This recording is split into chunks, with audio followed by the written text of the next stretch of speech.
Welcome to the second developer diary for F1 2011.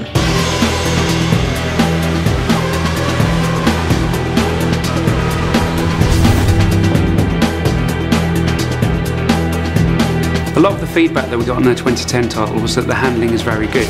For me, that's obviously the thing I want to try and correct as much as possible and improve. It's not a case of transferring what we'd learned from 10 and just putting it back into 11. The suspension has changed completely. The aero's been updated. You can feel more involved with the car now. So the fundamental race experience is different now for qualifying than it is for the race. Qualifying's about those golden 2 laps, getting it right, hanging the car out there, really pushing it, really attacking the curbs, which you couldn't do last year. You can in 11. If you see a driver locking up under braking and smoke coming off the tyres, you can do that in the game. You've got a lot more mechanical grip basically available to you, and you can feel that in the slow speed corners.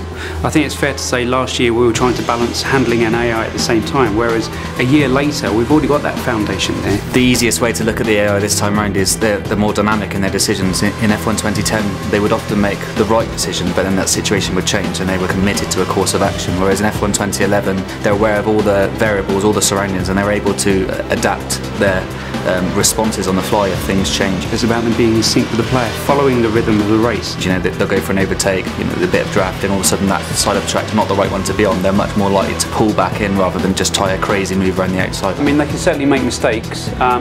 A driver can put too much throttle on coming out of a corner and spin out. There is a fairly complex system in the background that talks about the kind of gaps that they'd be willing to go for when they're trying to overtake, how quickly they'll put the throttle on. Like, some drivers are smoother than others. The AI is tougher.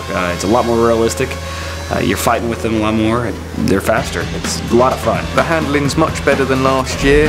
There's a lot more control than there used to be with the oversteer and the understeer. You can really feel the car and also save it if you get a bit of a moment. So now you can race nose to tail at such extreme speeds. It really brings the race alive. As each incarnation of the game comes along, you see big steps, and we've definitely seen a big step in this one.